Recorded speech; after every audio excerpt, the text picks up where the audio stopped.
Ustadz Eka Ahmad Nurhuda, SPD. Alhamdulillah, Kak Erlan udah hadir ya. Insyaallah Ustadz Erlan udah hadir insyaallah ya. Alhamdulillah. Alhamdulillah, sesi kedua terakhir sebelum tanya jawab. Ini narasumber kita sudah hadir, beliau alhamdulillah. Kita akan membahas tentang yang bertemakan investasi akhirat yang disia-siakan oleh materi parenting kita Kak Erlan atau Ustadz Erlan ST. Insyaallah kepada Kak Erlan dipersilahkan untuk memulainya. Tafadhol masykur. Terima kasih Ustadz atas waktu dan kesempatannya. Bismillahirrahmanirrahim. Assalamualaikum warahmatullahi wabarakatuh. Waalaikumsalam warahmatullahi wabarakatuh. Alhamdulillah. Waalaikumsalam warahmatullahi wabarakatuh. Masya Allah. Barakallahu fikum. Alhamdulillah. Alhamdulillah hamdan kathiran tayyiban mubarakan fih kama yuhibbu rabbuna wa yarda. Wa asyhadu an la ilaha illallah wahdahu la syarikalah wa asyhadu anna Muhammadan abduhu wa rasuluh. Allahumma salli ala Muhammad wa ala ali Muhammad, amma ba'du. Yang kami hormati segenap asatidzah dari Rumah Quran Al-Khairiyah, dan yang kami hormati pula ayah bunda yang mencintai Allah dan semoga pula dicintai oleh Allah Subhanahu wa taala. Alhamdulillah, kita bersyukur di kesempatan malam hari yang berbahagia ini kita bisa berkumpul bersama di ruang aplikasi Zoom ini, dan kita berdoa kepada Allah Subhanahu wa taala semoga Allah jadikan majelis kita malam hari ini menjadi majelis yang diberkahi oleh Allah Subhanahu wa taala, dan semoga di sharing santai kita di kesempatan malam hari ini kita bisa mendapatkan faedah-faedah yang berharga buat kita semua. Izinkanlah kami, ayah bunda, yang diberikan amanah pada kesempatan malam hari ini untuk bisa berbagi dengan ayah bunda sekalian, di mana di kajian parenting malam hari ini kita akan membahas topik yang berjudul investasi akhirat yang disia-siakan. Sebenarnya malam hari ini kurang lebih kita akan membahas tentang pentingnya mencetak dan mendidik anak yang soleh dan soleha, dan bagaimana pula kiat-kiatnya, ya. Dan kita berdoa kepada Allah Subhanahu wa taala semoga Allah mudahkan kita untuk membahas ini semua. Meskipun jujur saja ini ayah bunda ada rasa sungkan ini untuk berbicara di hadapan ayah bunda yang bisa jadi usianya lebih tua daripada Kak Erlan gitu ya. Karena yang biasanya lebih tua itu kan amal ibadahnya lebih banyak gitu ya. Pengalamannya jadi orang tua juga sudah makan asam garam yang jauh lebih lama dan berpengalaman gitu ya. Tapi karena di antara hak seorang muslim yang harus ditunaikan adalah ketika dia meminta nasihat, maka kita harus memberikan nasihat, dan kami diminta oleh panitia untuk berbagi di kesempatan malam hari ini. Semoga kita bisa sama-sama mengambil pelajaran dan faedah-faedah yang ada. Kak Erlan sudah siapkan ini ayah bunda materi kita di kesempatan malam hari ini. Kak Erlan izin untuk share screen ya. Semoga Allah Subhanahu wa taala memberikan kemudahan. Ini dia materi kita di kesempatan malam ini, investasi akhirat yang disia-siakan. Sebelumnya Kak Erlan mau bertanya terlebih dahulu, apakah di layar ayah bunda sudah terlihat gambarnya dan suara Kak Erlan juga masih terpantau terdengar jelas ya?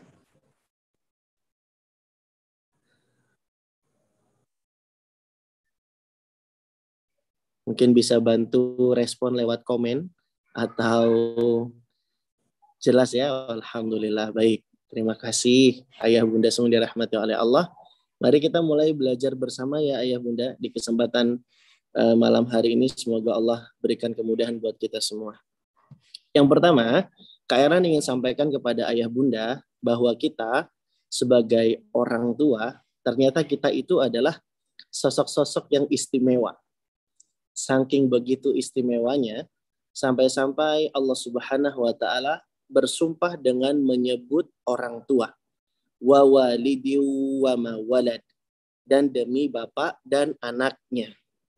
Masya Allah, ini surat Al-Balad. Anak-anak kita insya Allah sudah hafal ya di rumah Quran Al-Khairiyah. Wa walidi wa ma walad. Allah Subhanahu wa taala bersumpah dengan menyebut bapak dan anak ya. Dan ini menunjukkan bahwa orang tua itu adalah sosok yang istimewa sampai-sampai dijadikan objek bersumpah oleh Allah Subhanahu wa taala. Karena kaidahnya adalah sesuatu yang dijadikan sebagai objek sumpah oleh Allah Subhanahu wa taala menunjukkan akan keagungan dan kemuliaan serta keistimewaan dari objek yang dijadikan sumpah tersebut. Dan tidak salah kiranya kalau Kak Erlan sampaikan bahwa kita sebagai ayah bunda itu adalah sosok yang istimewa. Saking begitu istimewanya, sampai-sampai Allah Subhanahu wa taala wasiatkan dan perintahkan anak untuk berbakti kepada orang tua. Allah Subhanahu wa taala berfirman, "Wa wasainal insana biwalidayhi husna." Dan kami wajibkan manusia berbuat kebaikan, yaitu berbakti kepada kedua ibu bapaknya. Saking begitu istimewanya Allah Subhanahu wa taala sampai-sampai suruh setiap anak untuk berbakti kepada orang tua. Ini menunjukkan bahwa kita sebagai orang tua, ayah bunda sekalian, kita ini merupakan sosok-sosok yang istimewa. Anak-anak saja disuruh selalu berbakti kepada kita. Tapi jangan pula menjadikan kita terlena, karena sejatinya kita itu juga punya kewajiban untuk berbuat baik kepada anak-anak kita. Memang anak-anak kita disuruh untuk berbakti kepada orang tuanya, tapi Allah juga wasiatkan orang tua untuk berbuat baik kepada anak-anaknya yang tercinta. Kata Allah Subhanahu wa taala di surat An-Nisa ayat yang ke-11, yusikumullahu fi auladikum. Allah mensyariatkan bagimu berbuat baik terhadap anak-anakmu. Maka ayah bunda yang dirahmati oleh Allah Subhanahu wa taala, untuk bisa berbuat baik kepada anak-anak kita, ada beberapa peran yang harus sama-sama kita perhatikan. Baik itu peran kita sebagai ayah ataupun peran kita sebagai ibu. Di antara peran ayah adalah menjadi penentu visi, misi, dan tujuan, ya, sebagai pelindung, pemimpin, dan penanggung jawab. Adapun peran ibu adalah sebagai pelaksana, eksekutor visi dan misi tersebut, sebagai mudarrisah, muaddibah, murabbiyah, juga sebagai penanggung jawab. Ya.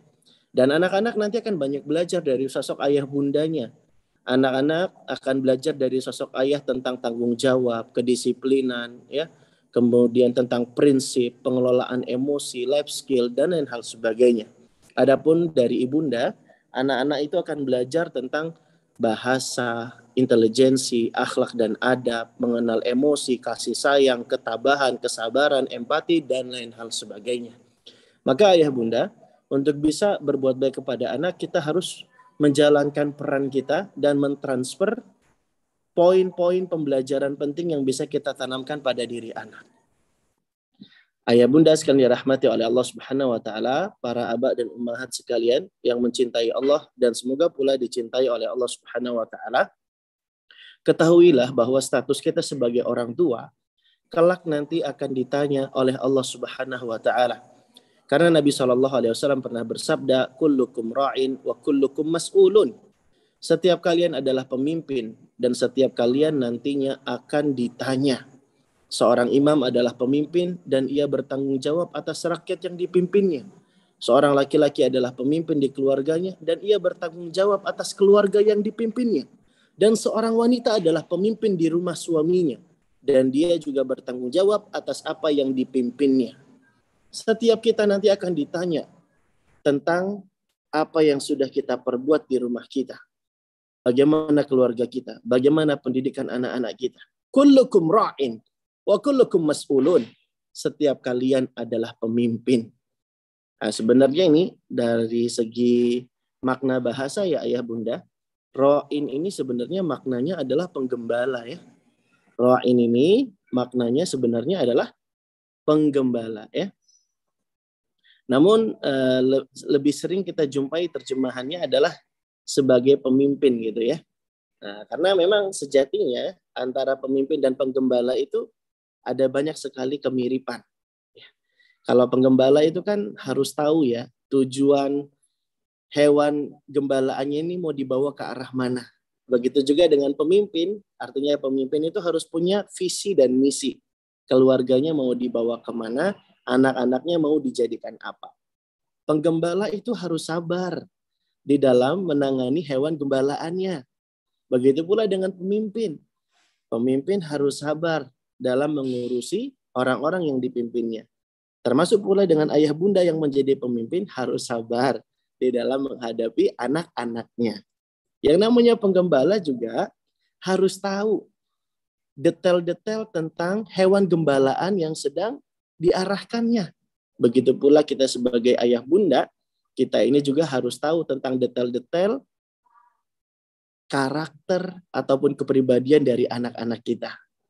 Bahkan lebih dari itu ya, kita bukan hanya sekedar disuruh untuk tahu, tapi juga kita disuruh untuk perhatian.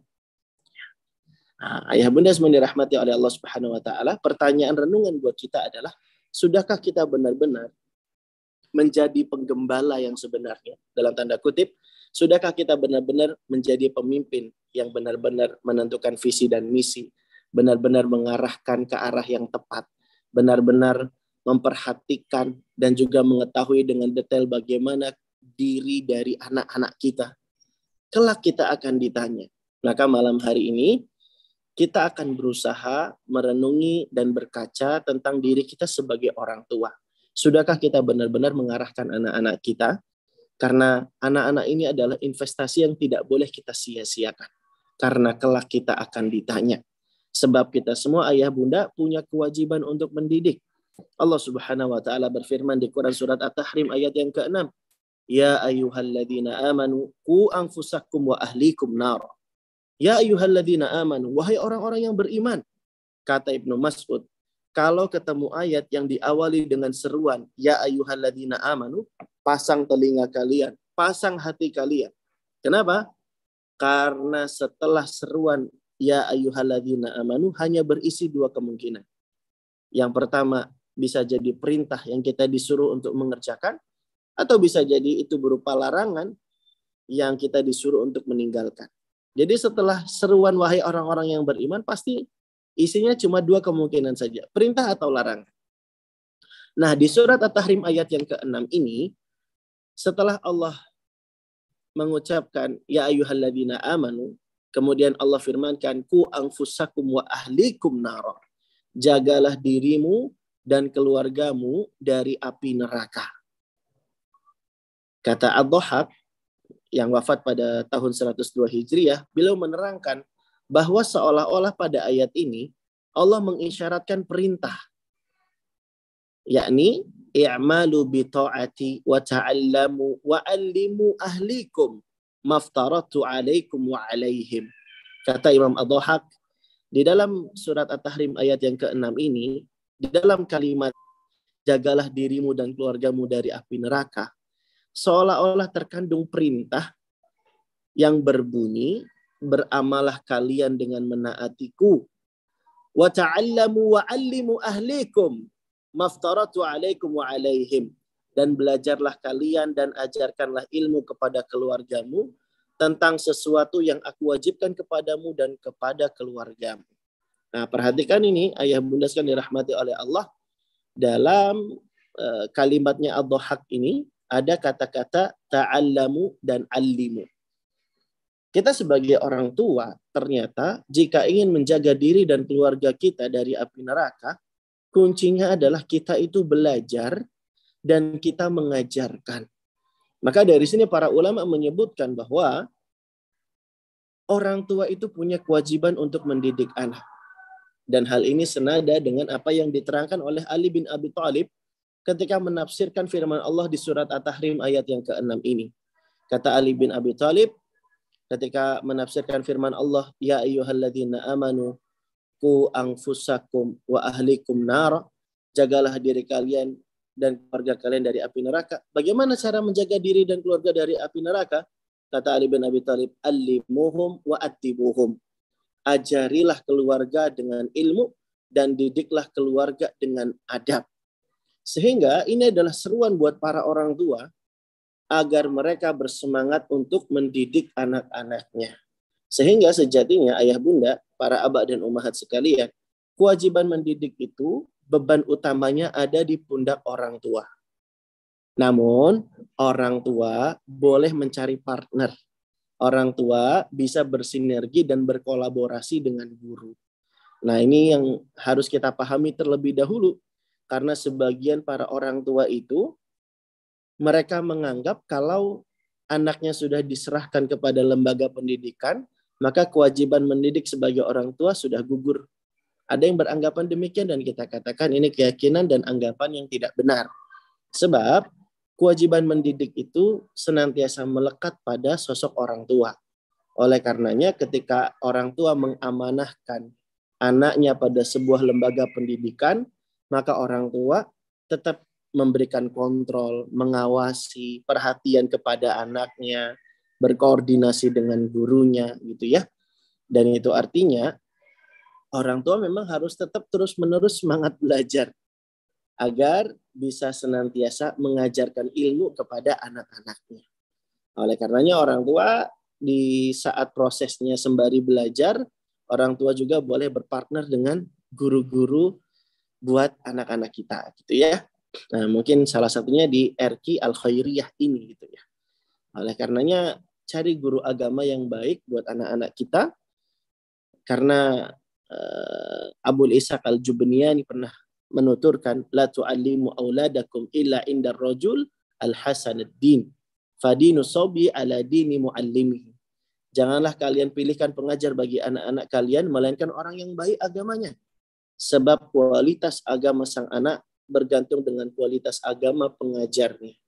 Nah, di sini Kak Eran pengen sampaikan dan tekankan bahwa kewajiban mendidik itu yang utama ada di pundak orang tua. Namun di sini guru adalah partner, ya, adalah teman yang menjadi pendukung dan juga yang membantu orang tua di dalam mendidik anak-anak dari orang tua tersebut. Nah, oleh karenanya ayah bunda, jangan sampai beranggapan bahwa pokoknya kalau anak udah masuk rumah Quran, anak kalau udah masuk pesantren, anak kalau udah masuk sekolah Islam, pokoknya harus langsung jadi anak soleh hanya jadi. Artinya ini semua butuh kolaborasi dan sinergi antara orang tua dengan guru tentunya. Nah, ayah bunda sekalian dirahmati oleh Allah Subhanahu Wa Taala, kita harus berupaya untuk senantiasa semangat mendidik anak-anak kita, ya. Dan yang seperti inilah yang akan menjadikan kita sebagai orang tua yang berkesan pada diri anak. Jadilah kita berkesan seperti Nabi Yakub alaihi salam, ya. Nabi Yakub itu adalah sosok ayah yang sangat berkesan di dalam benaknya Nabi Yusuf alaihissalam selaku anaknya. Bahkan saking berkesannya sang ayah, pernah suatu kali Nabi Yusuf itu diajak untuk berbuat maksiat dan dosa, tapi kemudian Nabi Yusuf berpaling dari ajakan bermaksiat tersebut. Karena apa? Karena teringat dengan sosok ayah yang sangat berkesan di dalam hidupnya. Allah Subhanahu wa taala menceritakannya kepada kita semua di Quran surat Yusuf ayat ke-24.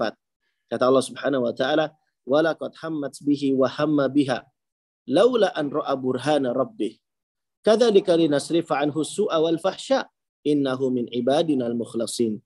Dan sungguh perempuan itu telah berkehendak kepada Yusuf. Dan Yusuf pun sebenarnya berkehendak kepada wanita tersebut. Andai kata sekiranya dia tidak melihat tanda dari Tuhannya. Demikianlah kami palingkan darinya keburukan dan kekejian. Sungguh Yusuf termasuk hamba kami yang terpilih. Ayah bunda sekalian dirahmati oleh Allah Subhanahu wa taala, ayat ini mengisahkan kepada kita semua di mana Nabi Yusuf alaihissalam yang notabene-nya merupakan seorang laki-laki pasti punya syahwat terhadap seorang wanita. Apalagi kala itu dia adalah seorang pemuda yang belum menikah, yang belum ada tempat untuk melampiaskan syahwatnya. Ditambah lagi saat itu Nabi Yusuf adalah orang asing di negeri Mesir. Kalaupun dia berbuat sesuatu yang salah, tidak akan mencemarkan nama baik keluarganya. Sebenarnya ada banyak faktor-faktor pendukung yang sejatinya membuat Nabi Yusuf itu bisa saja mengiyakan ajakan dari wanita tersebut. Apalagi yang mengajak terlebih dahulu berbuat maksiat bukanlah Nabi Yusuf, tapi wanita tersebut. Wanita yang ternyata terkumpul dua keutamaan sekaligus pada dirinya. Dia adalah wanita yang cantik jelita, ditambah lagi dia merupakan wanita yang punya kedudukan. Wanita ini yang mengajak terlebih dahulu. Namun Nabi Yusuf menolaknya. Kenapa? Karena Nabi Yusuf melihat tanda dari Allah Subhanahu wa taala. Ro'a burhana rabbih. Nabi Yusuf itu melihat tanda dari Rabb-nya sehingga Nabi Yusuf berpaling dan tidak berhasrat kepada wanita tersebut. Nah, para ulama menyebutkan dan menerangkan tanda dari Allah Subhanahu wa taala yang seperti apakah yang dilihat oleh Nabi Yusuf alaihissalam sampai-sampai dia kemudian berpaling dari ajakan wanita untuk berbuat zina. Dan ada yang menarik di sini ayah bunda, Ibnu Katsir rahimahullah di dalam kitab tafsirnya menukilkan sebuah riwayat dari Ibnu Abbas radhiyallahu anhuma di mana disebutkan di sana bahwa tanda dari Allah Subhanahu wa taala yang dilihat oleh Nabi Yusuf saat itu sehingga membuat dia berpaling dari ajakan wanita berbuat zina.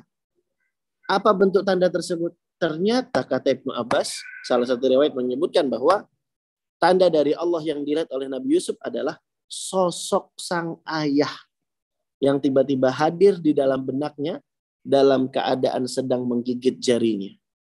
La haula wala quwata illa billah. Kira-kira nih ayah bunda, anak-anak kita sudah ataukah belum ya merasa berkesan dengan diri kita sebagai orang tuanya? Kiranya anak-anak kita itu kalau suatu saat dia nanti diajak untuk berbuat nakal oleh temannya, apakah dia akan terkenang? Apakah dia akan teringat dengan sosok sang ayahnya, sosok sang uminya dan bundanya yang senantiasa perhatian dan mengingatkan agama kepada dirinya? Lihatlah bagaimana Nabi Yusuf alaihissalam tiba-tiba dia berpaling dari ajakan berbuat maksiat karena teringat sosok sang ayah yaitu Nabi Yakub alaihissalam yang hadir dalam keadaan sedang menggigit jarinya. Inilah orang tua yang berkesan. Orang tua yang benar-benar hadir di dalam pendidikan anak-anaknya. Orang tua yang perhatian dengan agama anak-anaknya. Orang tua yang begitu menunjukkan kasih sayang kepada anak-anaknya. Dan mari kita belajar dari Nabi Yakub alaihissalam. Mengapa bisa sehebat ini beliau menjadi sosok ayah yang sangat dikagumi oleh Nabi Yusuf alaihissalam. Di antara yang Nabi Yakub lakukan kepada anak-anaknya, terutama Nabi Yusuf alaihissalam adalah dekat dengan anak. Perhatikan ayat ini. Idh qala Yusufu li abihi ya abati inni ra'aitu ahada asyara kaukaba wasyamsa wal qamar ra'aituhum li sajidin. Ingatlah ketika Yusuf berkata kepada ayahnya. Idh qala Yusuf li abihi. Kalimat ini saja menunjukkan bahwa Nabi Yusuf itu sangat dekat kepada ayahnya. Sehingga Nabi Yusuf itu tidak sungkan untuk bercerita dan curhat kepada ayahnya. Nabi Yusuf ceritakan mimpinya. Bahwa dia melihat ada 11 bintang. 1 matahari dan 1 bulan. Dan Nabi Yusuf lihat mereka semua bersujud kepada Nabi Yusuf alaihi salam. Nabi Yusuf ceritakan mimpinya itu kepada sang ayah. Ini menunjukkan apa? Kedekatan sang ayah kepada sang anak. Betapa banyak anak-anak di zaman sekarang sungkan mau curhat dan cerita kepada ayahnya. Sungkan mau curhat dan cerita kepada bundanya. Kenapa? Soalnya kalau baru cerita sedikit dan sebentar saja sudah dibentak dan dimarahin sama bundanya. Kok gitu? Padahal baru mulai ceritanya udah ngegas duluan gitu ya. Apalagi anak-anak kita tuh anak-anak remaja ya. Ini kan anak remaja itu nggak suka digas. Karena remaja itu kan terdiri dari suku kata rem aja. Rem aja. Jadi nggak boleh digas ya.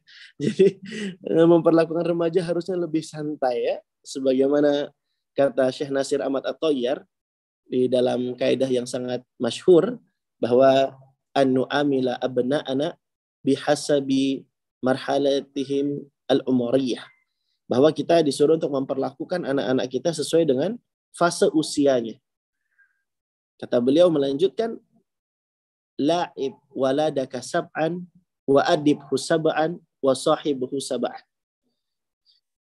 Bermainlah bersama anakmu di 7 tahun fase usia yang pertama, didiklah mereka di 7 tahun di fase usia yang kedua, dan jadikanlah mereka sebagai sahabat di 7 tahun fase usia yang ketiga.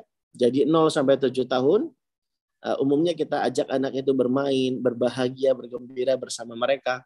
7 sampai 14 tahun kita didik mereka, dan 14 tahun ke atas itu kita sudah perlakukan anak kita seperti sahabat. Begitu ya. Tayyib. Nah, kalau jadi sahabat tentunya tidak sungkan untuk bercerita dan curhat. Nah, kalau saja anak-anak kita sungkan cerita dengan kita, nggak dekat sama kita, berarti ada gap, ada kesenjangan yang harus kita perbaiki segera. Ini Nabi Yakub alaihissalam dekat dengan anak, sehingga Nabi Yusuf sangat berkesan dengan sosok sang ayah. Banyak ayah-ayah ketika anaknya mau curhat, Abi, aku mau cerita. Aduh, sama Umi dulu, Abi lagi capek nih. Banyak nggak ayah-ayah yang kayak gitu? Banyak. Bunda-bunda juga gitu banyak ya. Umi, aku mau cerita sama ayah. Bunda lagi capek nih. Banyak kerjaan rumah, gosokan numpuk, cucian numpuk. Kok jadi curhat ya? Ayo bersihkan dirahmati Allah Subhanahu wa taala. Banyak sekali anak pengen cerita justru malah tidak diindahkan oleh orang tuanya. Nah, ini Nabi Yakub ajari kita untuk senantiasa dekat dengan anak-anak kita, ya, supaya kita jadi orang tua yang berkesan. Masya Allah. Kemudian Nabi Yakub juga senantiasa perhatian dengan anak-anaknya dan menjauhkan anaknya dari pengaruh yang buruk. Kita lihat di surat Yusuf ayat yang kelima. Nabi Yakub berkata, ya bunaya la taqsus ru'yaka ala ikhwatik fayakidu laka kaida inna syaitana lil insani aduwwum mubin. Wahai anakku, jangan engkau ceritakan mimpimu kepada saudara-saudaramu. Mereka akan membuat tipu daya untuk membinasakanmu. Sungguh setan itu musuh yang jelas bagi manusia. Nah, di dalam ayat ini kita perhatikan bagaimana Nabi Yakub alaihissalam dia berikan peringatan kepada Nabi Yusuf untuk tidak menceritakan mimpinya tersebut kepada saudara-saudaranya. Karena Nabi Yakub tahu kalau mimpi ini diceritakan, nanti saudara-saudaranya akan berlaku buruk kepada Nabi Yusuf. Itu artinya sebagai orang tua yang baik harus menjauhkan anak dari pengaruh-pengaruh yang bisa mendatangkan sesuatu yang buruk buat anak kita. Nah, kalau misalnya gadget, game online itu membawa pengaruh yang buruk kepada anak-anak kita, maka kita harus lebih bijak di dalam membuat aturan kapan anak-anak kita boleh pegang gadget dan bermain game misalnya. Banyak orang tua nggak mau perhatian, nggak mau ngecek gadget yang dipegang oleh anaknya. Padahal harusnya kita pencet ya, Ctrl J. Apa itu Ctrl J? Lihat dia download apa saja. Lihat riwayat browsingnya dia buka apa saja. Nah, ini kalau dia menjumpai hal-hal yang buruk, maka orang tua mesti peringatkan anak supaya anak bisa terjauhkan dan terhindarkan dari pengaruh-pengaruh yang buruk tersebut. Inilah orang tua yang berkesan seperti Nabi Yakub alaihissalam. Dan Nabi Yakub itu juga menjadi seorang ayah yang sangat perhatian pada agama anak-anaknya. Bahkan sampai Nabi Yakub mau meninggal dunia, yang dia tanya adalah, apa yang kalian sembah setelah sepeninggalku? Idh kuntum syuhada, idh hadara Ya'qub al-maut, idh qala li banihi ma ta'buduna min ba'di. Apakah kamu hadir ketika Yakub menjelang wafatnya bertanya kepada anak-anaknya, apa yang kalian sembah setelah kematianku? Masya Allah. Ini menunjukkan jadi orang tua itu tugas kita baru berakhir kalau kita sudah meninggal dunia. Nabi Yakub begitu perhatian dengan akidah anak-anaknya, begitu perhatian dengan agama anak-anaknya. Maka Nabi Yakub alaihissalam di akhir masa hidupnya dia sempat-sempatnya bertanya, ma ta'buduna min ba'di. Wajar saja ya kalau Nabi Yakub itu menjadi sosok yang sangat berkesan. Dan Nabi Yakub juga adalah sosok orang tua yang memberikan hak kepada anak. Ya. Di antara hak anak yaitu bermain, betul bermain, tapi bermain yang positif, ya, bermain yang tentu sesuai dengan fase usianya, bermain yang tentu tidak sampai melalaikan kewajibannya. Nabi Yakub alaihissalam tadinya tidak mengizinkan Nabi Yusuf dibawa pergi oleh saudara-saudaranya. Tapi karena saudaranya beralasan pengen ngajak Nabi Yusuf bermain, maka baru kemudian Nabi Yakub memperbolehkannya. Salah seorang saudara Yusuf berkata, "Arsilhu ma'ana ghadan yarta' wa yal'ab wa inna lahu lahafidhun." Biarkanlah Yusuf pergi bersama kami besok pagi agar dia bersenang-senang dan bermain-main, dan kami pasti menjaganya.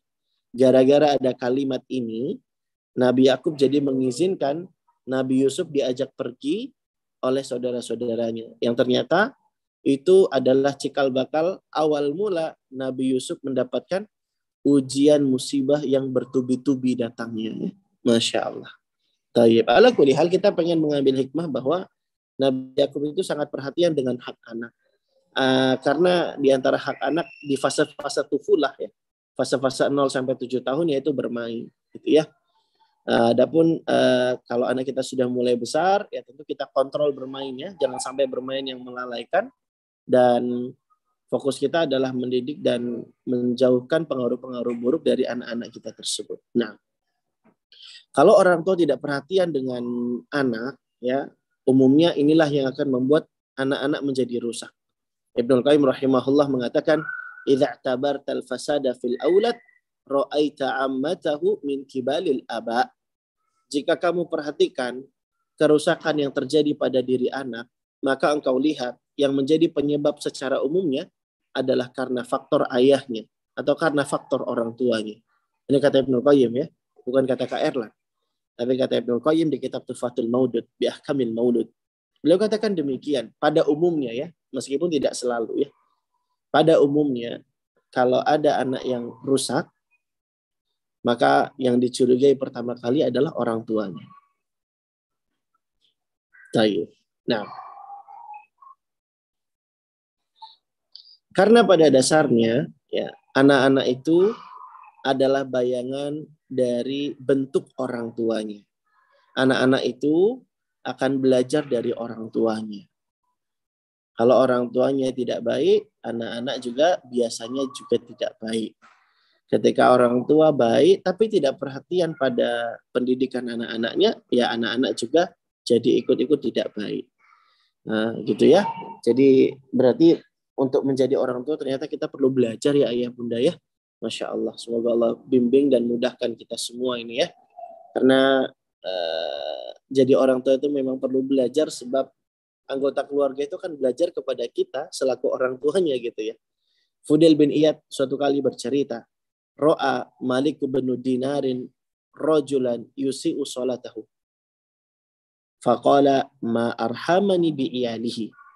Suatu kali Malik bin Dinar melihat ada seorang lelaki yang buruk sholatnya. Sejurus kemudian ia berkata, "Duh, sungguh kasihan sekali keluarganya."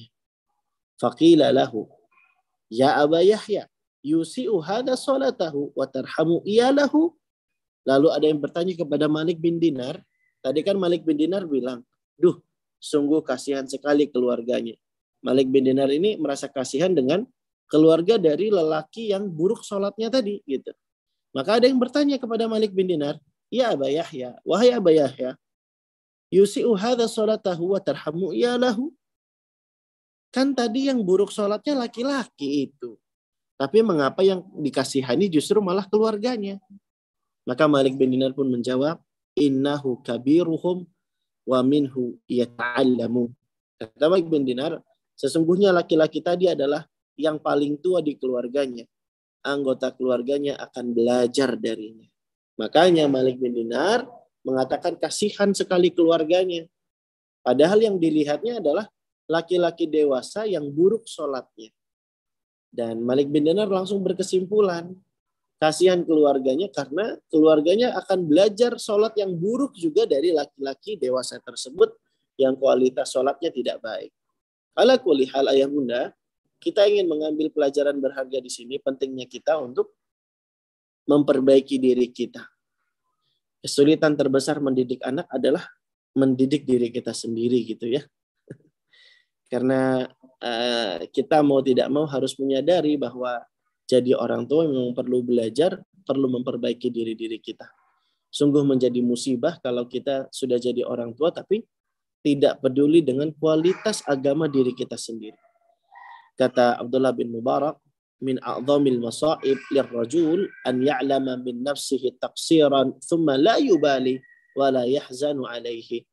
Di antara musibah yang paling besar bagi seseorang adalah manakala dia menyadari dirinya punya banyak keterbatasan, namun ia cuek dan tak bersedih atas kekurangan tersebut.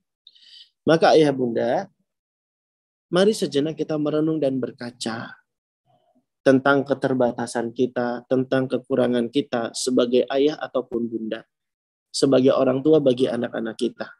Adakah kita sudah bersedih atas kekurangan tersebut? Adakah kita sudah peduli dan berusaha untuk menambal kekurangan-kekurangan tersebut?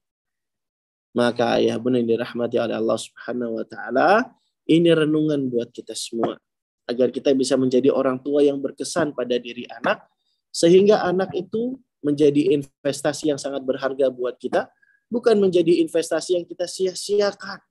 Allah sudah karuniakan nikmat anak kepada kita, padahal Allah memberikan karunia anak kepada sesiapa yang dia kehendaki saja. Tidak sembarang orang mendapatkan nikmat karunia berupa anak keturunan. Allah hanya memberikan nikmat anugerah ini kepada sesiapa yang dia kehendaki saja. Makanya Allah Subhanahu wa taala berfirman gitu ya. Tepatnya di Quran surat Asy-Syura ayat yang ke-49, kata Allah Subhanahu wa taala, yahabu liman yasha'u inatha wa yahabu liman yasha'u dzukura. Allah Subhanahu wa taala berikan anak perempuan kepada sesiapa yang dia kehendaki, dan Allah Subhanahu wa taala berikan anak laki-laki kepada sesiapa yang dia kehendaki. Artinya anak laki-laki atau anak perempuan yang diamanahkan oleh Allah Subhanahu wa taala kepada seseorang itu merupakan karunia yang sangat berharga, karunia yang sangat istimewa yang Allah kehendaki kita bisa mendapatkannya. Dan kalau Allah sudah mengkehendaki sesuatu pasti ada hikmahnya. Kata Syekh Muhammad bin Shalih Al-Utsaimin ketika berbicara tentang kehendak Allah, beliau punya kaidah yang sangat bagus sekali. Kata beliau, masyiatullah makrunatun bil hikmah. Yang namanya kehendak Allah pasti bertautan dengan hikmah. Jadi, apa-apa yang sudah Allah kehendaki, itu pasti berhikmah, beralasan, dan bukanlah sesuatu dikehendaki oleh Allah Subhanahu wa taala itu tanpa ada alasan dan hikmahnya. Oleh karenanya ayah bunda, para abah dan umat sekalian dirahmati oleh Allah Subhanahu wa taala, mari kita berupaya menjadikan anak kita menjadi investasi yang berharga, bukan menjadi investasi yang sia-sia. Lalu dari mana Kak Erlan saya harus memperbaiki ini semua? Jawabannya adalah perbaiki hubungan kita dengan Allah. Ini langkah pertama. Lalu kemudian yang kedua, perbaiki hubungan kita dengan anak. Mengapa kita harus memperbaiki hubungan kita dengan Allah? Karena Abdullah bin Aun pernah mengatakan, "Wa man aslaha ma bainahu wa bainallah, aslahallahu ma bainahu wa bainan nas." Siapa saja yang memperbaiki hubungannya dengan Allah, maka Allah akan memperbaiki hubungannya dengan sesama manusia. Seseorang yang makin taat kepada Allah, maka pada umumnya dia akan dimudahkan menjaga hubungan baiknya dengan manusia yang lainnya, termasuk dengan keluarganya, termasuk dengan anak-anaknya, itu ya. Oleh karenanya kita mulai dari memperbaiki diri sendiri terlebih dahulu. Kalau kita jaga agama Allah, maka Allah akan jaga kita. Ihfadillah yahfadka. Jagalah agama Allah, maka Allah akan menjagamu. Maka ini juga menjadi nasihat ya, sebelum kita menjadi pendidik bagi anak, maka didiklah diri kita terlebih dahulu. Salah seorang yang bernama Utsbah bin Abi Sufyan mengatakan, ini Uqbah bin Abi Sufyan ya, lebih tepatnya ya. Beliau katakan, liyakun awwala ma tabda'u bihi min islahi bani islahan nafsik fa inna a'yunahum ma'qudatun bi ainaika. Hendaknya langkah awal yang engkau lakukan untuk memperbaiki anak adalah memperbaiki dirimu. Sebab mata mereka selalu tertaut pada dirimu. Pengen anak yang hafal Quran, maka berarti orang tua harus semangat berjuang menghafal Quran. Waduh, tapi prosesornya udah beda Kak Erlan. Anak-anak 1 jam ngafal dapat 1 lembar, saya 1 jam ngafal dapat setengah baris Kak Erlan. Bedanya timpang Kak Erlan. Nggak apa-apa ayah bunda. Tetap berjuang, tetap berusaha. Karena sejatinya anak akan melihat. Masya Allah. Ini ayah saya, ini bunda saya. Juga ikut berjuang memperbaiki dirinya. Dengan ikut menghafal bersama saya. Bahasa keteladanan itu adalah bahasa yang sangat indah dan mudah dicerna oleh anak-anak kita. Bahkan keteladanan itu adalah sesuatu yang tidak mesti terucap, namun dia tertancap kuat. Itulah yang namanya keteladanan. Banyak para bunda, para umi, ya, para ummahat, mereka nyuruh anaknya ngafal Quran, tapi bundanya sibuk WA-an, FB-an, Instagraman, dan sebagainya. La haula wala quwata illa billah. Liyakun awwala ma tabda'u bihi min islahi bani islahan nafsa. Hendaknya langkah awal untuk memperbaiki anak kita adalah dengan memperbaiki diri kita sendiri. Pengen mensolehkan anak, maka solehkan diri kita terlebih dahulu. Gitu ya. Nah, ini nasihat yang sangat indah buat kita ayah bunda ya. Anak-anak yang lihat orang tuanya ikut berjuang menghafal, ikut berjuang belajar Quran, mereka mendapatkan figur yang menjadi teladan bagi diri mereka gitu ya. Sehingga mereka tidak merasa tercurangi. Banyak anak-anak merasa tercurangi. Dia disuruh ngafal sendiri tapi ibunya tidak ikut menghafal bersama dirinya. Dia disuruh baca Quran sendiri tapi ayahnya sibuk berhahaha dengan teman-teman di Facebooknya. La haula wala quwata illa billah. Oleh karenanya penting bagi kita ayah bunda untuk memperbaiki diri kita sebagai langkah awal untuk menjadikan anak kita sebagai investasi yang berharga, bukan menjadi investasi yang sia-sia. Manakala kita sudah berusaha mengamalkan dari petunjuk hidayah yang kita dapatkan, maka semoga nanti Allah yang akan sempurnakan hidayah kita. Walladzina ihtadaw zadahum huda wa atahum taqwahum. Dan orang-orang yang mendapat petunjuk, Allah akan tambahkan hidayah kepada mereka dan berikan ketakwaan pada mereka. Lihat ayat ini ayah bunda semua dirahmati oleh Allah. Orang-orang yang dapat petunjuk, kemudian dia berusaha untuk mengamalkannya, maka Allah akan tambahkan hidayah padanya dan Allah berikan ketakwaan padanya. Masya Allah. Maka ini nasihat bagi kita agar menjadi orang tua yang a lifelong learner. Menjadi orang tua yang pembelajar senantiasa dan menjadi orang tua yang semangat juga untuk mengamalkan ilmu-ilmu yang sudah didapatkannya. Perbaiki hubungan kita dengan Allah itu langkah pertama. Lalu kemudian yang kedua, untuk menjadikan anak sebagai investasi yang berharga adalah perbaiki hubungan kita dengan anak-anak kita. Karena nasihat pengajaran akan mudah diterima jika kita sudah membangun keterhubungan yang baik dengan anak-anak kita.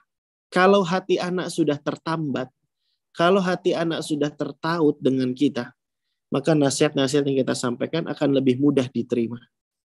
Mari kita belajar sejenak dari Luqman Al-Hakim. Bapak yang berkulit hitam, namun dia adalah seorang bapak yang arif lagi bijaksana. Nasihat-nasihatnya Allah abadikan di dalam Al-Quran. Dan ini isyarat kita harus belajar dari sosok ayah yang satu ini. Mari kita simak bagaimana nasihat Luqman kepada anaknya. Luqman berkata, ya bunayya, la tusyrik billah, inna syirka la zulmun azim. Wahai anakku, janganlah kamu berbuat syirik kepada Allah, karena sesungguhnya kesyirikan merupakan kezaliman yang paling besar. Mari perhatikan ayah bunda, sebelum Luqman Al-Hakim menyampaikan pesannya, yaitu larangan berbuat syirik, Luqman Al-Hakim berupaya untuk menyentuh hati anaknya terlebih dahulu. Luqman Al-Hakim meskipun tahu anaknya ini sudah beranjak dewasa, begitu pendapat sebagian ahli tafsir, Maka Luqman itu berupaya menyentuh hati anaknya dengan mengucapkan ya bunayya, wahai anakku, wahai anakku. Sebenarnya bisa saja Luqman langsung bilang la tusyrik billah. Tapi Luqman di sini justru mengawali dengan munada, dengan sapaan. Ya bunayya, wahai anakku. Apalagi kita tahu ya bunai di sini adalah bentuk isim tasghir ya. Bimakna tadlil yang menunjukkan makna keakraban, kedekatan dan kehangatan. Oleh karenanya sapaan-sapaan semisal ini akan membuat kedekatan dan keterhubungan dengan diri anak. Masya Allah ya. Ini sentuh hati. Karena kaidahnya connection before correction. Membangun koneksi sebelum kita memberikan koreksi. Membangun keterhubungan sebelum kita memberi pengajaran. Banyak orang tua nasehatin anaknya yang udah remaja, tapi tidak diindahkan nasihatnya, justru malah dimentahkan, bahkan dilawan. Apa sebabnya? Bisa jadi karena orang tua yang tidak membangun keterhubungan dengan anak-anaknya. Orang tua begitu sibuk memerintah dan melarang, tapi orang tua tersebut lupa untuk membangun koneksi dan keterhubungan terlebih dahulu dengan anak-anaknya. Ini Luqman mengajari kita untuk dekat dengan anak, untuk menyentuh hati anak di saat kita mendidik dan menasihati anak. Sentuh hatinya. Nah, kalau ini anak sudah remaja, anak sudah mulai beranjak dewasa, berarti kognisinya sudah matang. Maka sentuh pula akalnya. Lihat bagaimana Luqman di sini tidak hanya sekedar melarang berbuat kesyirikan, tapi Luqman juga menyebutkan alasannya. Kenapa nggak boleh berbuat syirik? Inna syirka la dzulmun adzim. Karena sesungguhnya kesyirikan merupakan kezaliman yang paling besar. Jadi pentingnya orang tua juga ketika menyampaikan pelajaran itu disertai dengan ta'lil, dengan alasan-alasan. Kenapa sih harus begini? Kenapa sih harus begitu? Sampaikan alasannya karena anak-anak remaja akan semakin puas logikanya, kognisinya kalau kita bisa terangkan kepada mereka dengan penjelasan yang sederhana tentunya. Nah, oleh karenanya penting ya ayah bunda untuk membangun keterhubungan dengan anak. Perbaiki hubungan dengan anak-anak kita. Sentuh hati mereka. Dapatkan hatinya. Karena ma kharaja minal qalbi fadakhala ilal qalbi. Yang keluar dari hati akan masuk ke dalam hati. Masya Allah. Nah ya bunda, Khairan ini sudah siapkan beberapa slide lagi tentang seni membangun kedekatan hati dengan anak. Ya, ada ekspresikan rasa cinta, berlemah lembut dan tidak mudah marah, menunjukkan perhatian dan bercanda dengan anak, dan juga mengapresiasi anak. Sebenarnya masih banyak ini materinya ayah bunda, tapi sudah jam 9 malam. Nah, ini gimana? Kayaknya udah mulai ngantuk-ngantuk nih ya. Nah, kita tanya moderator dulu ya. Ini dilanjutkan saja atau dicukupkan materinya? Enaknya gitu. Afwan Ustaz. Paling di itu aja Ustaz. Bisa diringkas nggak Ustaz? Diringkas ya? 5 menit 10 menit Ustaz. 5 menit 10 menit ya. Tayyib. Nah ini karena sudah larut malam nih Ustaz ya. Ya, nah Ustaz. Tayyib. Kita percepat ya ayah bunda kalau begitu ya. Ini kalau ayah bunda yang lain gimana ini? Masih lanjut atau sudah ngantuk ayah bunda? Boleh bantu di kolom chatnya. Kita pengen lihat seberapa banyak yang masih menyimak. Apa kita lanjut atau cukup? Mohon responnya di kolom chat. Masya Allah. Ini masih pada semangat-semangat ya. Barakallahu fikum. Masya Allah, Masya Allah. Taib. Lanjut Ustadz, semangat. Ya. Taib. Kita lanjut sedikit ya. Kita ringkas. Masya Allah, Masya Allah. Taib.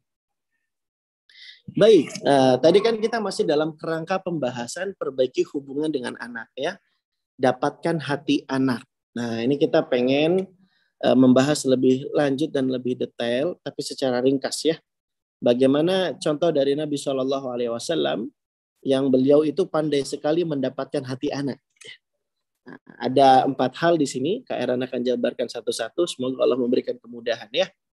Ayah bunda, para abah dan ummahat yang dirahmati oleh Allah Subhanahu wa taala, untuk mendapatkan hati anak, jangan sungkan untuk mengekspresikan rasa cinta kita kepada mereka.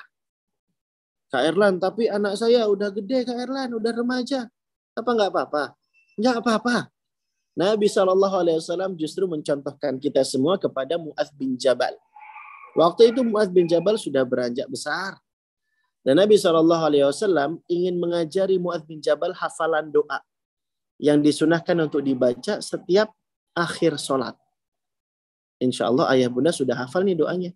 Allahumma a'inni ala dzikrika wa syukrika wa husni ibadatika. Ya Allah, aku minta tolong kepadamu, tolonglah aku agar aku bisa berzikir kepadamu, bersyukur kepadamu, dan beribadah dengan baik kepadamu. Nabi itu sebenarnya pengen memberikan pesan. La tada'anna fi duburi kulli salatin taqulu Allahumma a'ini ala dzikrika wa syukrika wa husni ibadatika. Jangan sampai engkau tinggalkan ya di tiap akhir sholat baca doa ini. Itu. Nabi pengen ngajari hafalan doa. Tapi ada yang unik dari hadis ini ayah bunda. Karena Nabi SAW sebelum mengajari hafalan, Nabi ekspresikan rasa cintanya. Lihat bagaimana Nabi mengajari kita. Apa kata Nabi SAW? Ya Mu'adz, wallahi inni la uhibbuk. Wallahi inni la uhibbuk. Wahai Mu'adz. Disapa namanya ya. Dari sedemikian banyak sahabat Nabi, Nabi sebut nama Mu'adz. Wallahi inni la uhibbuk. Demi Allah, sesungguhnya aku benar-benar mencintaimu. Demi Allah, sesungguhnya aku benar-benar mencintaimu. Buat ayah bunda yang sudah pernah belajar bahasa Arab, kita akan jumpai di sini ada lafaz-lafaz ta'kid. Ada beberapa bentuk penegasan. Nabi Muhammad SAW mengekspresikan rasa cintanya sampai bersumpah. Wallahi. Pakai huruf ina. Yang maknanya nafyu syakin. Meniadakan keraguan-raguan. Sesungguhnya. Lalu Nabi katakan la uhibbuka. Nabi pakai lam taukid di sini. Aku benar-benar mencintaimu. Dan Nabi ulang 2 kali kalimat ini. Wallahi inni la uhibbuka. Maka ayah bunda ini pelajaran berharga buat kita. Sudahkah kita mengekspresikan rasa cinta kita secara verbal kepada anak-anak kita? Atau jangan-jangan kita masih sungkan, masih malu mengungkapkan rasa cinta kita kepada mereka? Lihat Nabi. Beliau sedang pengen ngajarin hafalan doa. Dan Nabi ekspresikan rasa cintanya. Pernah nggak ayah bunda ketika nyuruh anak ngafal Quran, lalu ekspresikan rasa sayangnya seperti ini? Nak, Abi sayang banget sama kamu nak. Hafalin ya nak 1 ayat ini. Masya Allah. Ini teladan dari Nabi kita. Nabi Muhammad SAW. Menyentuh hati anak, di antara caranya adalah dengan mengekspresikan rasa cinta kita kepada mereka. Bahkan ketika nyuruh anak ngafal Quran, ketika nyuruh anak belajar Quran, kita ekspresikan rasa cinta kita tersebut gitu ya. Kenapa demikian? Karena anak-anak yang sering tidak mengindahkan perintah orang tuanya, mereka itu kebanyakan tidak tahu kalau sebenarnya apa yang diperintah dan dilarang oleh orang tuanya, itu semua adalah wujud kasih sayang dari orang tua terhadap anak tersebut. Maka Nabi ajari kita untuk secara tegas mengungkapkan rasa cinta kita kepada anak. Bumi itu sayang banget sama kamu nak. Ayo nak semangat ngafalnya nak. Masya Allah. Pernahkah kita berkata seperti itu? Setiap orang tua pasti sayang sama anaknya. Tapi tidak semua orang tua pandai mengungkapkan rasa sayangnya kepada anak-anaknya. Setiap orang tua pasti sayang sama anak-anaknya, tapi tidak semua orang tua pandai mengekspresikan rasa sayangnya. Maka semoga kita termasuk orang tua yang tidak sungkan untuk mengungkapkan rasa cintanya. Masya Allah ya. Jadi harapannya nanti ketika anak itu mengerjakan apa yang kita perintahkan, dia tahu apa yang kita suruh itu adalah bentuk sayang kita kepada mereka. Lalu kemudian kalau anak kita remaja, yang harus kita perhatikan juga adalah berikan sentuhan fisik kepada mereka. Pegang pundaknya, pegang dadanya, gitu ya. Elus kepalanya. Ini sentuhan-sentuhan fisik kepada anak remaja itu banyak sekali orang tua yang mengabaikannya. Padahal ini merupakan salah satu bentuk tangki kasih sayang yang mereka butuhkan dari kita. Mari kita contoh Nabi Shallallahu Alaihi Wasallam. Yang kala itu dia hendak menasihati Ibnu Umar. Kata Syekh Saleh Al-Syekh, waktu itu usia Ibnu Umar itu sekitar 12 tahun. Dan Nabi sebelum menyampaikan nasihatnya, Nabi pegang pundaknya Ibnu Umar. Biarkan Ibnu Umar yang bercerita kepada kita. Akhadha Rasulullah sallallahu alaihi wasallam bimankibi. Rasulullah memegang pundakku. Lalu kemudian beliau menasihati, kun fid dunya ka'annaka gharibun aw 'abirus sabil. Jadilah engkau di dunia seakan-akan sebagai orang asing atau seorang musafir. Nabi sangat pandai memperlakukan anak yang sudah beranjak besar ini. Ibnu Umar kala itu sudah akan menjadi pemuda. Ibnu Umar dipegang pundaknya oleh Nabi SAW. Diberikan sentuhan fisik. Lalu kemudian Nabi tahu kalau anak-anak yang beranjak besar itu kognisinya sudah matang. Maka Nabi nasihati Ibnu Umar dengan analogi perumpamaan. Jadilah engkau di dunia seakan-akan sebagai orang asing atau seorang musafir. Ini pelajaran mahal buat kita ya Bunda ya. Masya Allah, Masya Allah.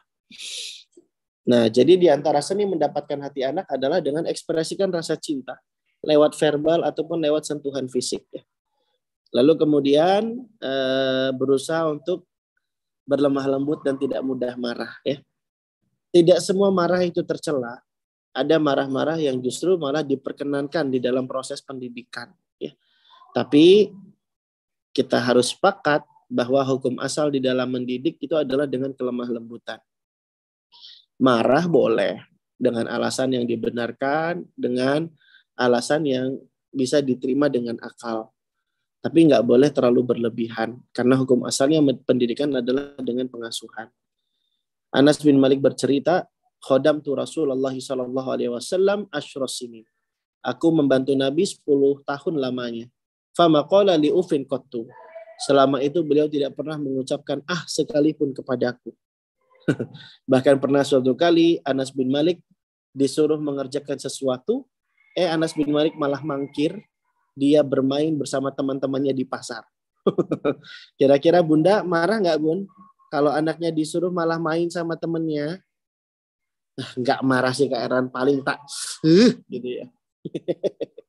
Ini Nabi SAW dengan sabar, dia datangi Anas bin Malik. Sambil tersenyum dia jimpit bajunya Anas bin Malik, lalu Rasul berkata, ya Unais, dhahabta haitsu ma amartuka. Wahai Unais, wahai Anas, apakah kamu sudah mengerjakan apa yang aku perintahkan kepadamu? Masya Allah ya. Kalau pesan itu sudah tersampaikan tanpa harus marah-marah, ngapain mesti marah-marah? Kalau ngingetin anak murojaah udah bisa langsung diterima tanpa harus marah-marah, kenapa harus ngegas duluan dan marah-marah kepada anak-anak kita? Jangan sampai anak-anak kita jadi trauma disuruh ngafal gara-gara perlakuan kita yang kurang tepat kepada mereka. Lalu kemudian yang penting juga untuk mendapatkan hati anak adalah tunjukkan perhatian kepada mereka. Ya, jangan sungkan beri nasihat kepada mereka. Sebagaimana Nabi SAW nggak pernah sungkan menasihati anak-anak kecil. Walaupun mereka masih kecil, tapi Nabi berikan teguran, Nabi berikan nasihat. Umar bin Abi Salamah bahkan bukan remaja kala itu ya. Ada yang bilang usia beliau belum sampai 7 tahun kala itu. Makan dengan adab yang kurang baik, tapi Nabi tegur dan Nabi nasihati.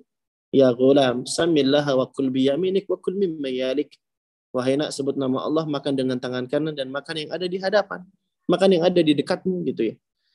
Ini artinya Nabi tidak sungkan loh menunjukkan perhatian dengan memberikan nasihat. Maka gitu pula dengan kita ayah bunda, jangan sungkan apalagi anak kita sudah beranjak besar. Jangan sungkan untuk memberi perhatian dan memberi nasihat kepada mereka. Dan yang terakhir, nah biasanya kalau udah dengar kata terakhir kan jadi semangat lagi ya. Wah, ini udah terakhir nih. Benarkan posisi tempat duduk nih ya. Yang terakhir ayah bunda, untuk dapatkan hati anak adalah jangan sungkan untuk memberi apresiasi. Nabi SAW pernah memuji Ibnu Mas'ud. Nabi katakan, innaka gulam mu'allam. Sesungguhnya engkau adalah anak yang terpelajar. Nabi juga pernah mengapresiasi Ibnu Abbas dengan doa. Nabi katakan, Allahumma faqihu fiddin wa alimhu ta'wil. Ya Allah, pahamkanlah ia dalam agama dan ajarilah ia ilmu tafsir. Jangan remehkan apresiasi ayah bunda, karena anak-anak butuh sekali dengan hal ini. Meskipun tetap kita sounding dan kita sampaikan bahwa kita beramal ibadah bukan karena pengen diapresiasi, bukan karena pengen dapat hadiah dan pujian. Kita beramal karena ingin mengharapkan balasan dari Allah. Adapun apresiasi, pujian, dan hadiah yang kita berikan, kita berikan kepada mereka dengan mematuhi kaidah-kaidahnya.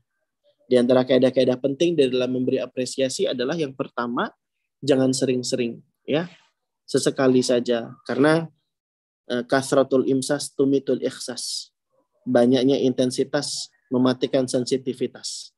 Makanya apresiasi, pujian, hadiah sekedarnya, jangan selalu setiap waktu. Nanti apresiasi dan pujian kita jadi kehilangan kesan dan makna di dalam benak anak-anak kita. Lalu kemudian kaidah penting juga di saat memberi apresiasi, pujian, dan hadiah kepada anak adalah jangan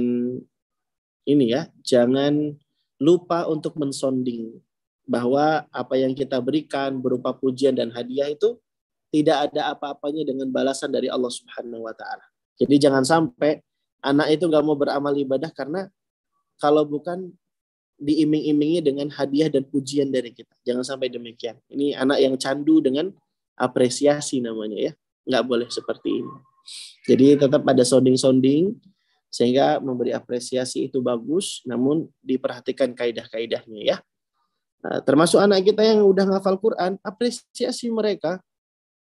Suruh mereka jadi imam, karena begitulah cara kita memuliakan mereka, para ahli Quran, gitu ya. Dengan demikian mereka jadi semakin merasa dihargai, dan anak-anak remaja tuh butuh banget untuk dihargai seperti itu, didengarkan apa pendapatnya, tidak dijudge serta merta, gitu ya. Sebagaimana Nabi Ismail alaihissalam yang saat itu sudah beranjak besar, yang mana Nabi Ibrahim disuruh untuk menyembelih dirinya, tapi Nabi Ibrahim yang merupakan kekasih Allah itu tidak langsung serta-merta bawa golok nyembelih Ismail, kan? Enggak, ya. Tapi Nabi Ibrahim bangun dialog dan kedekatan terlebih dahulu. Dia bilang, ya bunayya, ini ara fil manam ani atbahuk fangzur madza tara. Aku bermimpi semalam disuruh menyembelihmu, coba terangkan apa pendapatmu. Masya Allah. Nabi Ibrahim tahu sekali, ya, bagaimana memperlakukan anak yang sudah beranjak besar. Hargai pendapat mereka, hargai pandangan mereka, karena begitulah mereka merasa untuk dimuliakan. Nah, inilah yang bisa saya sampaikan di kesempatan malam hari ini. Semoga bisa menjadi penyemangat buat kita semua, agar kita bisa lebih berupaya maksimal lagi menjadi orang tua, dan semoga kita bisa mencetak investasi yang berharga, yaitu anak-anak kita yang soleh dan soleha, yang semoga mereka nanti kelak akan menjadi penarik kita menuju surga yang tinggi tingkatannya, insyaallah ta'ala. Wallahu a'lamu bishawab. Ini yang bisa saya sampaikan. Wassallallahu ala nabiyyina wa ala alihi wa ashabihi ajma'in. Akhiru da'wana alhamdulillahi rabbil alamin.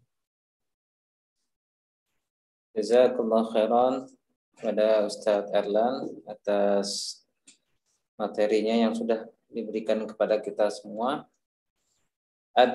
Selanjutnya ada 2 pertanyaan. Nah, 2 pertanyaan bagi Bapak atau Ibu yang ingin bertanya kepada Kak Erlan, dipersilahkan. Langsung angkat tangannya di Zoom. Diah Bunda Fatih. Nah, Diah Bunda Fatih. Silakan Bu, langsung Bu.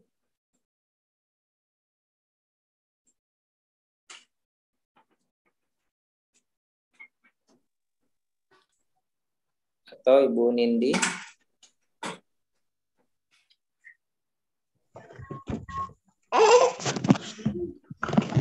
Assalamualaikum warahmatullahi wabarakatuh, Ustaz. Waalaikumsalam warahmatullahi wabarakatuh. Afwan, saya Abu Aisyah, Ustaz. Farid Abu Aisyah, Ustaz. Fadal. Ustaz Afwan, alhamdulillah kita bisa bertemu di kesempatan kali ini. Dan kami tadi menyimak berdua dengan istri.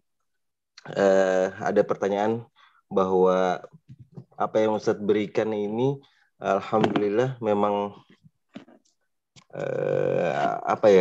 bisa mencerahkan kami. Tapi ketika kami ketemu dengan keluarga yang mungkin belum belajar belum pada level syar'i atau masih ada yang jahiliyah lah ya Ustaz ya. Bahkan dari segi makanan pun tidak melihat hal haram. Itu bagaimana ya Ustaz kita menyikapi kepada anak-anak? Apakah dari rumah sudah dibekali atau ketika ada kejadian baru kita beri edukasi gitu Ustaz? Terus adakah contoh-contoh pada sirah gitu Ustaz? Jazakumullah khair Ustaz. Assalamualaikum warahmatullahi wabarakatuh. Waalaikumsalam. Langsung aja Kak Erlan. Mungkin ditampung aja Ustaz, biar Kenapa? sekalian nanti dijawab ya. Oh, Satu iya. pertanyaan. Nah, sekalian lagi Ibu Diah nih. Siapa? Ya. Assalamualaikum warahmatullahi wabarakatuh, Pak Ustadz. Waalaikumsalam warahmatullahi wabarakatuh.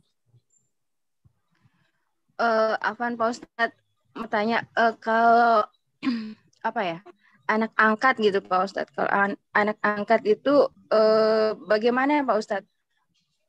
Saya agak kesulitan gitu dalam perihal mendidik gitu.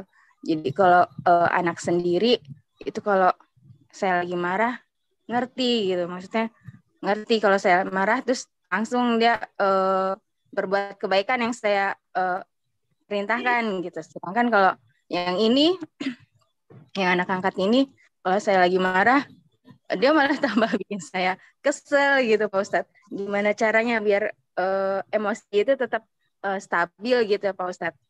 Mohon sarannya gitu Pak Ustadz. Terima kasih. Jazakallah khair.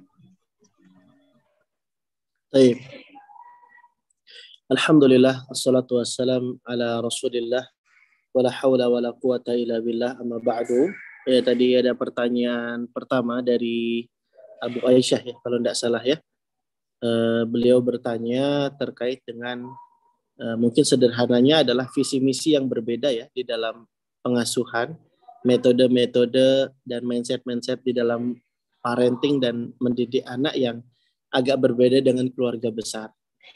Suami istri sudah sepakat ingin mendidik anak semisal ini, namun qadarullah keluarga besar justru malah berlainan metode dan konsepnya seperti itu ya, sehingga sangat besar dimungkinkan ketika berkumpul dengan keluarga besar, semisal kakek atau neneknya, atau semisal paman atau bibinya itu ya, atau bahkan saudara sepupunya memberikan paparan-paparan yang buruk gitu ya kepada diri anak.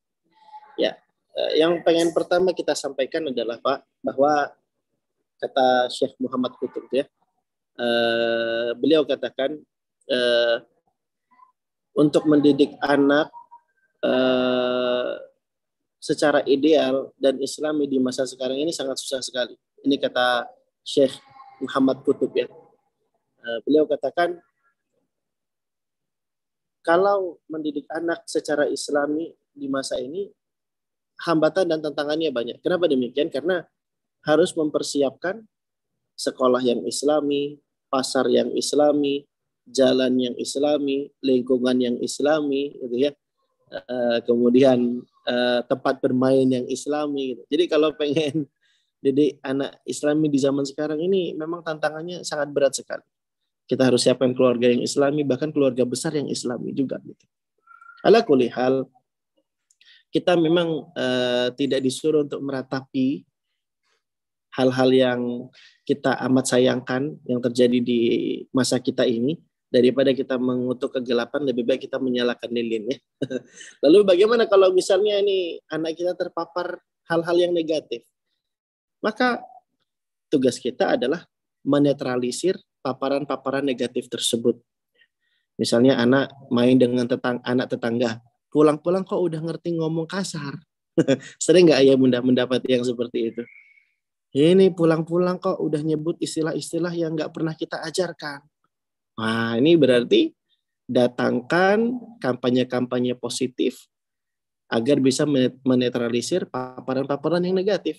Dalilnya apa? Firman Allah Subhanahu wa taala, "Qul ja'al haqqu wa zahaqal batil innal batila kana zahuqa." Ya. Kata Allah Subhanahu wa taala, datangkanlah kebaikan, ya. Maka kebatilan itu akan hilang.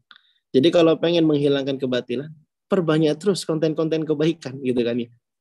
Jadi kita dulu yang memberikan pondasi keagamaan pada diri anak, dan qadarullah kalau memang dia terpapar dengan hal-hal yang buruk, hal-hal yang negatif, maka kita netralisir. Langsung kita bilang, itu nggak baik nak, itu jangan ditiru ya nak, itu nggak boleh ya nak. Nah, inilah pentingnya orang tua mensupervisi, yaitu memberikan kontrol dan pengawasan kepada anak, agar jika ada paparan-paparan negatif bisa kita jauhkan dari anak-anak kita. Jadi kuncinya memang sering ngobrol, harus dekat, biar dia terbuka cerita kepada kita, lalu hal-hal yang menjadi paparan-paparan negatif itu bisa kita arahkan dan bisa kita suruh anak kita menghindar darinya. Gitu ya.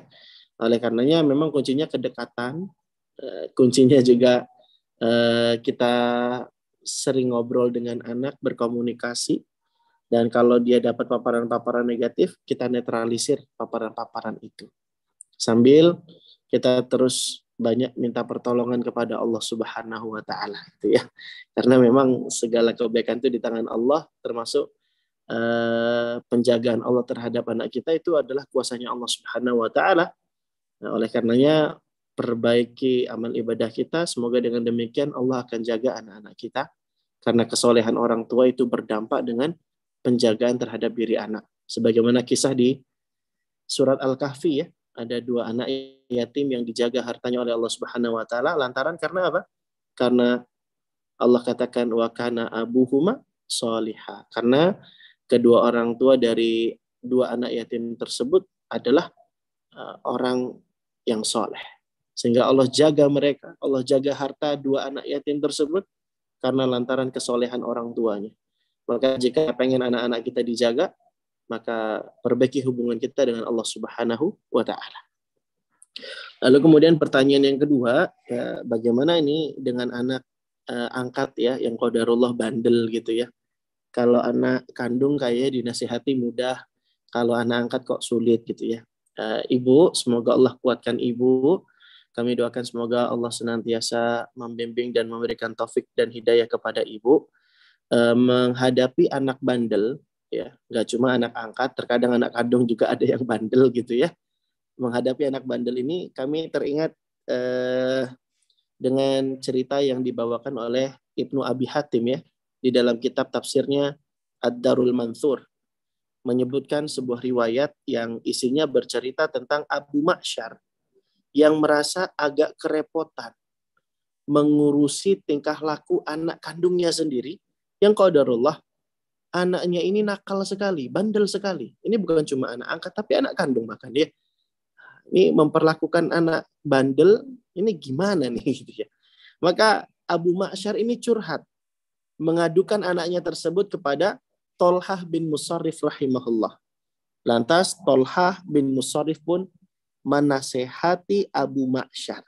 Kata beliau, kalau anakmu bandel, carilah pertolongan Allah dengan berdoa dari ayat Al-Quran berikut ini. Apa bunyi ayatnya yang bisa kita baca kalau anak kita bandel? Ini doanya. Rabbi auzi'ni an ashkura ni'mataka allati an'amta alai wa ala walidai wa an a'mala salihan tardah wa aslih li fi dzurriyyati. Ya Tuhanku, tunjukilah aku untuk mensyukuri nikmat Engkau yang telah Engkau berikan kepadaku dan kepada ibu bapakku, dan supaya aku dapat berbuat amal yang soleh yang Engkau ridhoi. Berikanlah kebaikan kepadaku dengan memberi kesolehan kepada anak cucuku. Maka ayah bunda, segala kebaikan itu kan di tangan Allah ya. Ibnul Qayyim katakan annakulal khair fa asluhu minallah. Segala macam kebaikan itu asalnya adalah dari Allah. Anak kita jadi nurut, anak kita jadi tidak bandel, itu semua adalah taufik dan hidayah dari Allah Subhanahu wa taala. Maka yang bisa kita lakukan adalah banyak berdoa, banyak memohon, banyak meminta kepada Allah Subhanahu wa taala. Dengan doa-doa dengan bahasa kita juga boleh ya, doa pakai bahasa Indonesia, atau kalau mau pakai doa tadi nanti ayah bunda bisa lihat surat Al-Ahqaf ayat 15 ya. Surat Al-Ahqaf ayat 15. Baca doa itu juga boleh gitu kan ya. Nah, intinya berdoa kepada Allah Subhanahu wa taala, Allah pasti mendengar, Allah pasti merespon dan mengijabah doa-doa kita. Allah tahu apa yang kita minta. Jangankan doa kita, daun-daun yang jatuh berguguran pun Allah mengetahuinya. Wa matasqutu min waraqatin illa ya'lamuha. Tidaklah daun yang berguguran itu melainkan Allah mengetahuinya. Daun yang jatuh berguguran saja Allah tahu. Apalagi doa-doa yang dipanjatkan oleh hamba-hambanya. Makanya ibu jangan putus asa dari rahmat Allah, banyak berdoa kepada Allah, semoga nanti Allah berikan taufik dan hidayah kepada kita dan terutama kepada anak angkat ibu ya, agar menjadi anak yang penurut, jadi anak yang soleh. Boleh jadi hari ini dia jadi anak yang suka membangkang, tapi bisa jadi buah doa yang diijabah oleh Allah baru kelihatan di beberapa waktu ke depan. Mungkin kelak beberapa tahun lagi dia akan jadi ulama misalnya, nggak ada yang tahu kan ya. Jika Allah berkehendak, maka mudah bagi Allah Subhanahu wa taala. Jadi banyak doa ya Bu, itu yang bisa kami sarankan karena hidayah itu ada di tangan Allah Subhanahu wa taala. Wallahu a'lamu bishawab. Subhanakallahumma wa bihamdika asyhadu an la ilaha illa anta astaghfiruka wa atubu ilaik. Kami kembalikan lagi ke moderator kita. Tafadhal Ustaz. Jazakallahu khairan Ustaz. Alhamdulillah ya, semua acara sudah kita lalui dan pertanyaan terakhir oleh dua penanya alhamdulillah juga sudah selesai. Karena waktu sudah jam 9:30, kita cukupkan saja Ustaz ya. Karena ya khawatir sudah kemalaman. Iya Ustaz. Dan juga kepada wali santri Rumah Quran Al-Khairiyah, bapak-bapak serta ibu-ibu semua, jazakumullah khairan sudah menyempatkan diri menyimak materi dari awal hingga akhir. Dan juga kepada para guru-guru Rumah Quran Al-Khairiyah, para mudir dan juga mudirah. Insyaallah kita tutup dengan doa kafatul majlis. Subhanakallahumma bihamdik asyhadu an la ilaha illa anta astaghfiruka wa atubu ilaik. Al-anfu minkum. Wassalamualaikum warahmatullahi wabarakatuh.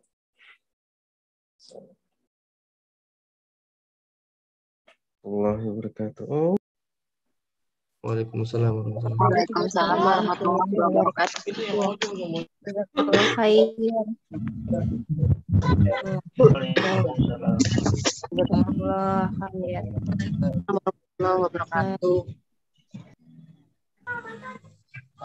Waalaikumsalam warahmatullahi wabarakatuh.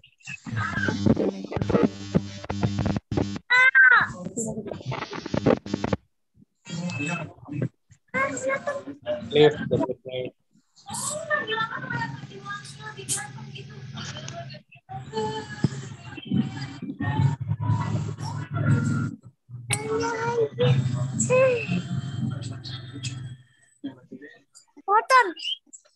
Sepi.